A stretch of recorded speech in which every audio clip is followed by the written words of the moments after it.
แมรี่นักโต้คลื่นผู้ไม่ยอมแพ้แมรี่เป็นเด็กผู้หญิงที่รักทะเลเธอชอบดูนักโต้คลื่นเล่นบนคลื่นสูงๆและใฝ่ฝันอยากเป็นแชมป์โลก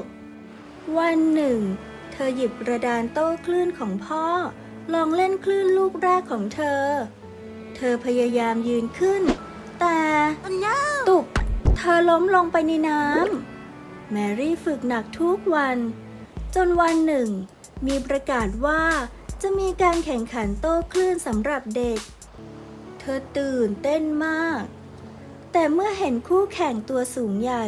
เธอเริ่มกังวลเธอตัวเล็กเกินไปสำหรับคลื่นลูกใหญ่เด็กชายคนหนึ่งเยาะเย้ย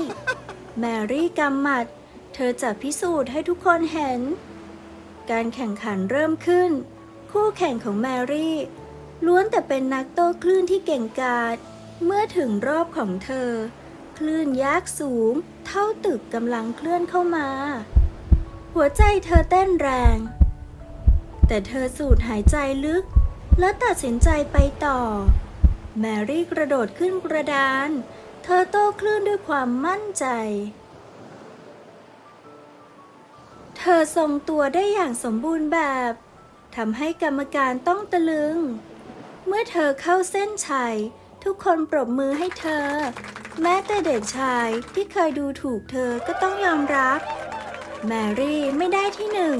แต่เธอได้ใจของทุกคนไปแทนคติสอนใจ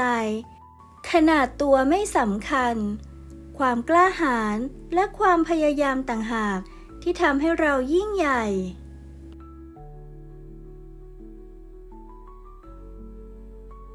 Mary was a girl who loved the ocean. She admired surfers riding big waves and dreamed of becoming a world champion. One day she grabbed her dad's surfboard and tried her first wave. She tried to stand up, but splash, she fell into the water. Mary practiced hard every day. One day an announcement was made about a junior surfing competition. She was excited, but when she saw the tall and strong competitors, she started to worry. You're too small for big waves, a boy mocked. Mary clenched her fist, she would prove them wrong. The competition began, Mary's opponents were all skilled surfers.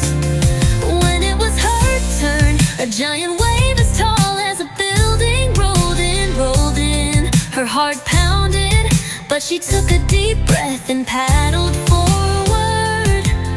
Mary jumped on her board and rode the wave with confidence.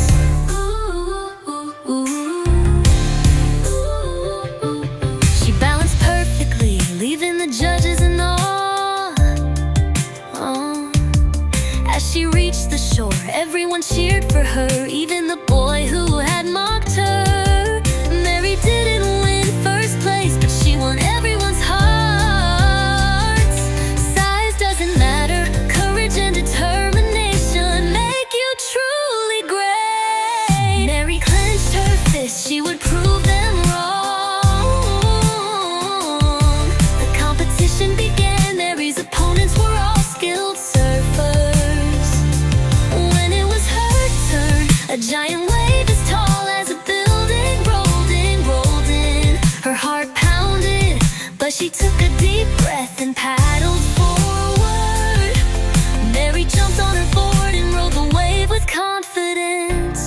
She balanced perfectly, leaving the judges in awe. As she reached the shore, everyone cheered for her, even the boy who had mocked her. Mary didn't win first place, but she won everyone's hearts. Size doesn't matter, courage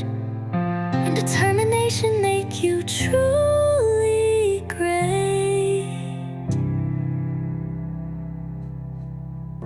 Mary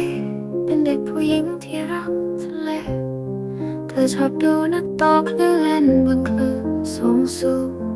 และใฝ่ฝันอยากเป็นแชมป์โลกวันหนึ่ง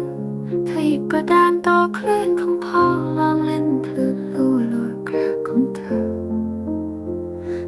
พยายามยืนขึ้นแต่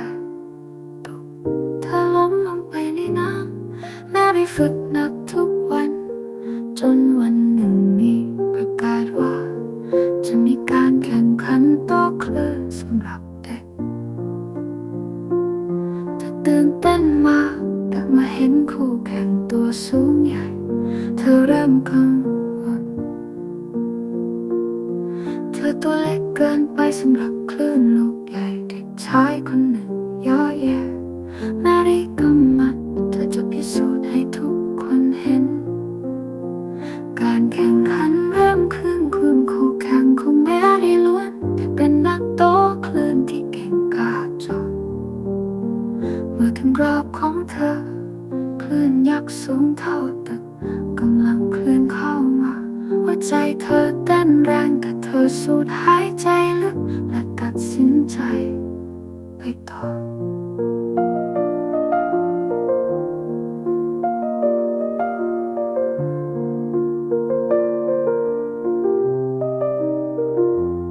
มาได้กระโดดขึ้นกระดานเธอโตคลื่นด้วยความมั่นใจ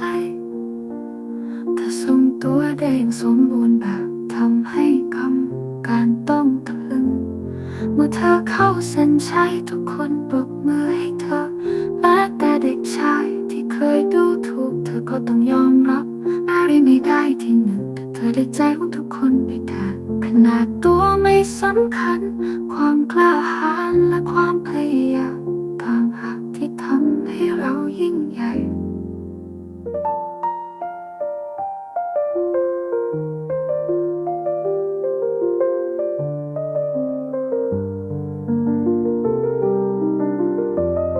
มาริกมัดเธอจะพิสูจน์ให้ทุกคนเห็นการแข่งขันขันคุณคู่แข่งต้องลอสูงใหญ่เธอเริ่มกังวลเธอตัวเล็กเกินไปสำหรับคลื่นลูกใหญ่เด็กชายคนหนึ่งย่อใหญ่แต่คลื่นสำหรับเด็กเธอตื่นเต้นมาแต่มาเห็นคู่แข่งตัวสูงใหญ่เธอเริ่มกังวลเธอตัวเล็กเกินไปสำหรับคลื่นลูกใหญ่